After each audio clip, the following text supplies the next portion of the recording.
So if you're like me, you've been hearing nonstop about the NFT gold rush, from Snoop Dogg putting all of his money behind these things to people selling his digital artwork at Sotheby's for $69 million. But what the actual F is an NFT.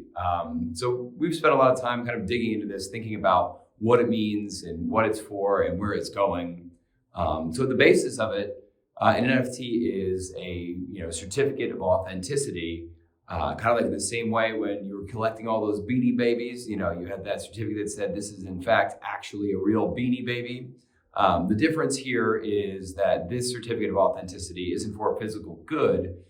It's for a digital good. So think about an image or something like that. But what's the point of having a certificate of authenticity for a digital good that is infinitely replicable, i.e. you could screenshot people's $69 million piece of digital artwork and essentially use it and experience it the same way that the person that actually owns that work can experience it. Well, I guess the difference is, for some people that distinction does make a difference. They want to be able to have that ownership of this digital good. A component of the value of that good is actually ownership in their eyes as opposed to utility of using it.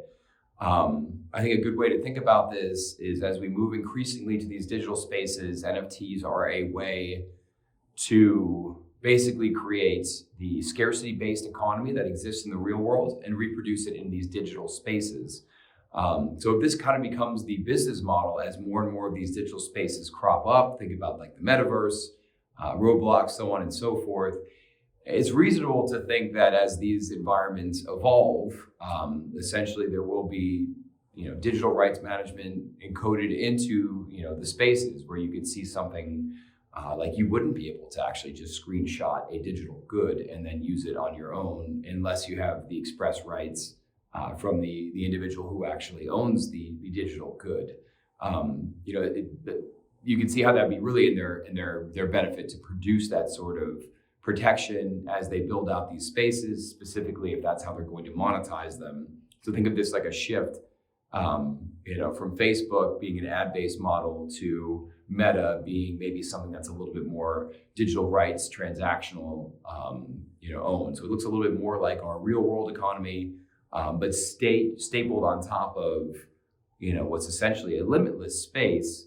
We're now importing the idea of scarcity to basically run our economic system there, which in and of itself is an interesting idea of injecting intentional scarcity in a place which by design should be inherently not limited. But that's kind of an interesting use case to think about it.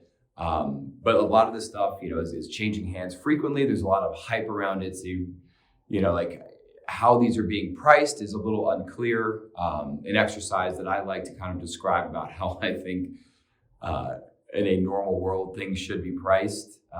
If you think about, your avatar, right? You want to have your avatar be wearing a jacket in the virtual space. You can go out and buy that jacket, but what is that jacket actually valued at? If you look at the real world equivalent of that jacket, there's basically 3 pillars of value inside of that jacket.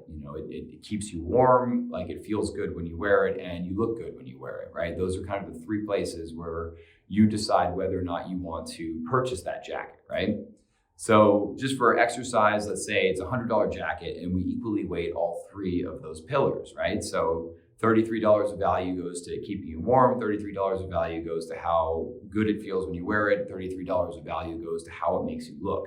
So when you take that same jacket from the real world and bring it into the virtual space, it loses those first 2 pillars of value, but retains the 3rd pillar of value, how it makes you look. So in that space, you could say that the jacket should be worth $33 because that's how much of the original purchase price in the real world I associate with the way that it makes me look. I think that's a helpful way to kind of think about it. This is just an intro into kind of how these spaces look, what's going on in our heads when we think about this space. But as we increasingly spend more and more time increasingly spend more and more time in these immersive environments, you can see how this is, maybe a convenient way to transact, maybe a convenient way to start business models, for artists and so on and so forth. And yeah, it's a really interesting idea. It's kind of fascinating to see where it's going to go. As far as whether or not you should be investing in this space, I have no idea. I don't think anyone reasonably does. I think it's unlikely that this technology will go away. I think it's unclear what it's going to look like. But it's pretty interesting stuff, and I'm excited to see where it goes.